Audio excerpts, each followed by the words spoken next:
për shembull, thot ne s'mund të jemi musliman se jemi shqiptar. A ka fe shqiptaria? S'ka. Veç ai cili s'ka asnjë libër të lexuar, as koeficient minimale të logjikës. Mu me pretendu se ka dikush ka një fe shqiptaria këtu. Pra janë çeshara kur dalin publik. Dhe dyta për shembull, ne nuk i dojmë Islamin sepse na lidh në lindje. Kanë harruar që kishat e para janë në lindje. Ata postoj që i përmendin këta në për libra.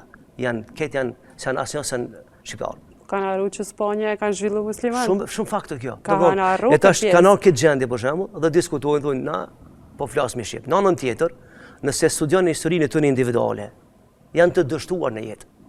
Nëse ja fshyr familjet, orientimin familjar, të dështuar në jetë dhe dalin thonë ne mbrojmë kombin. Unë lutem të Zoti që të mos vjen ky komb në dorë që ata me ndodhë. A i pengon hoxhës kombi shqiptar? A ju pengon për shembull? Po çysh të pengon një diçka që gjenetike? Çysh është e mundshme? Kjo pyetje më së pari s'van me ekzistu. Çysh të pengon? Jo, nuk po tham ty. Okej, mirë. Unë po flas si fenomen. Se debati zhvillohet që nëse ti je hoxh, ty të pengon domethënë me kon shqiptar. Jo, po kjo propagandë e kishit katolikocentrike, e cila për çdo ditë po i konverton shqiptarët në grek. Dhe kjo është fakt. Heni në Shqipërinë të banin emision dhe kështu nëse si shqiptarët konvertohen në grek, sepse kisha greke nuk nje ortodoks shqiptar, me kanon, me ligj. Dhe këta shkojnë në kishë... ka dhe përfitime tjera. Shumë e kjo, përfitime materiale, po di shka. Pra, ata për me mbulu vetën, për me mbulu dështimin, për me mbulu propagandën e keqë që kanë, edhe kthehen për shembull shqiptar të hoxha kështu. Kur po flasim për moralin brenda familjes, etikën, çto që përbëjnë shoqërinë ideale hoxh, më janë ndohet në dy tabore. A se këta janë arab, edhe po mundohen na sjell kulturën arabe brenda traditave shqiptare. Për këtë arsye dhe lindi ky diskutim, sepse nëse je etike, mon fjallën, je i besës, automatikisht konsiderohesh që ti je arab. Nëse je shumë trend, do me thonë, nuk i respekton këto vlera, konsiderohesh ma evropian, ma modern, për që ta është deviju kjo pjesa e etikës morale. Po them edhe njëherë, propaganda e cila bënde për media tona, fatkeqësisht ka një armat të strukturule. Ata i projektojnë edhe gazetarët, edhe temat. Por nuk është populli. Hala shumica s'ka folur për këtë çështje. Keni pana për media tona kur njerëzit flasin emër të popullit. Ata nuk e dinë që populli ka mendim tjetër. Sepse nuk mund t'i nështrojmë një njeriu i cili, për shembull, ka ra viktime shërbimeve të huaja dhe del nëpër media dhe flet kundër substancës së këtij populli. Ky popull i takon Islamit. Ky popull i takon kësaj feje. Dhe të gjitha betejat për shtet ekzistencë ka bërë shumicë. Dhe ne këtu jemi. Dhe ky popull ka me folë ditë. Prandaj këta që dalën nëpër media dhe diskutojnë për këtë çështje kanë interes. Janë antarë të shoqatave ndryshme, paguhen shumë e kështu me radhë. Po thu ka me folë një ditë ky popull hoxh. Dikush mundet me të keq kuptu. Në çfarë forme ka me folë? Ka me vendos për fatin e vet. Do me thonë, me mjetë demokratike nëse flasim në çfarë pjesë. Po në vazhdimsi po flasim për mjetë demokratike. Për shembull, kundër përgjigje adekuate është, a e shihni sa tri sot i kemi në xhamia? Po. A është bë propagandë që 25 vjet? Vazhdon. Pa ndërprekur nga Islami. Vazhdon. Çu kemi statistikat? Do me thonë, shumë mirë, jo shumë mirë, po superlativ. A është bë propagandë në Evropë kundër Islamit? Ç'janë statistikat? Që ta them një shembull thjesht, 2024 në Angli vetëm 6% janë deklaruar që besojnë krishterizmit. Keni pasur në Angli shndruan kishat në xhami? Keni pasur në Zvicër kisha shndruan në xhami? Kush e imponon Islamin atij populli? Ata janë mëshëm.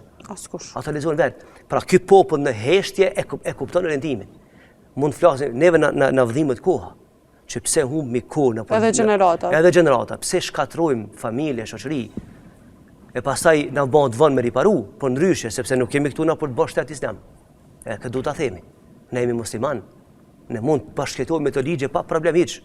Por ne nuk t'ja lejojmë diku që të flet në emër të Islamit dhe shumicës dhe të cilëmi. Momentin kur je musliman, do të thonë ti edhe brenda shtëpisë din rregullin, e din çush mos sill edhe pa ligje edhe me ligje shtetërore, ti e din vetë çush mos sill, siç ato janë ligjet që ty të karakterizojnë si musliman. Po hoqë e përmendi Zvicrën në fakt, edhe normalisht në vendet evropiane nuk im pënohet asë një shishe uj e le ma feja, unë po e shoj që Zvicrë me sa e pash aktivitetet e tua këtu 2 javë të fundit ka qenë shumë i begatshëm sa i përket investimeve brenda Zvicrës për xhamia. Po, realisht xhamiat në diasporë janë të luajnë një rol shumë të rëndësishëm dhe të edukimit kombëtar të brezave të ri.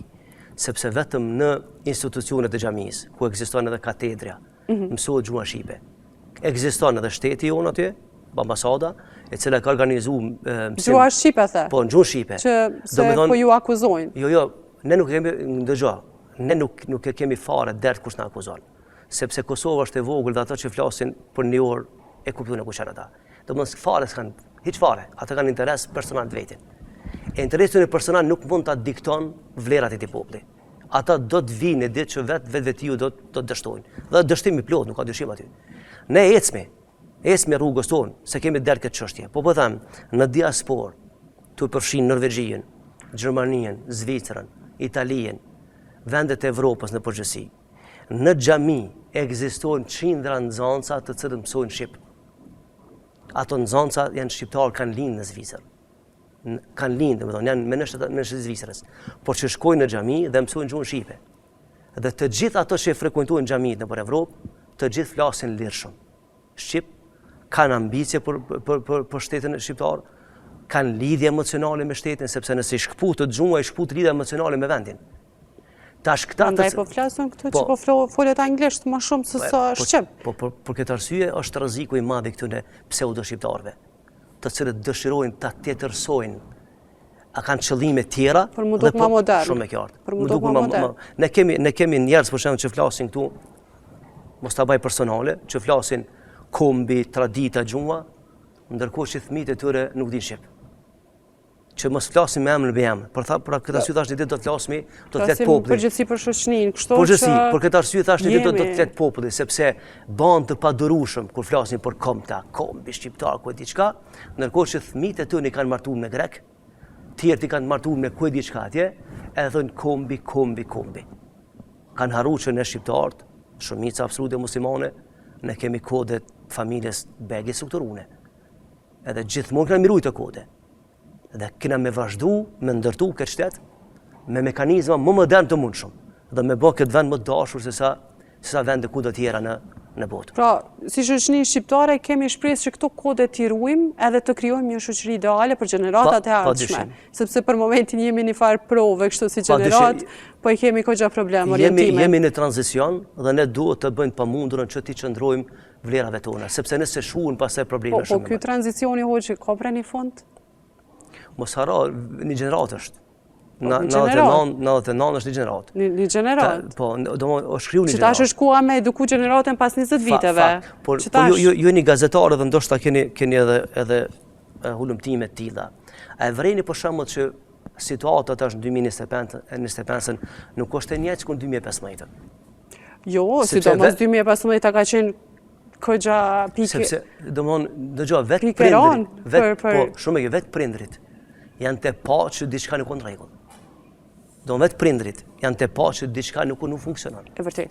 Edhe prandaj ato në të lyp një përgjigje. Mandaj kur ti lexojnë krejt mësimet fetare, e vrenë që aty është përgjigjja kryesore për me eduku gjeneratën. Shumë e qartë, na kemi prind për shkak që vinë diskutojnë. Edhe në zyrë ku jemi atje, gati në bazë ditore na takojnë njerëz 5-6 takime që diskutojnë për probleme familjare. Dhe normal shteti është i paaft me diskutu këtë çështjet. Pse është i paaft? Po na suni bona këtë Kosovën burgje. Po dhe s'na duhet. Edhe s'na duhet. S'na duhet. Edhe domethënë, ai thotë kështu, ç'është e mundshme xhamë, e çoj fëmijën në shkollë, degenerohet në shkollë.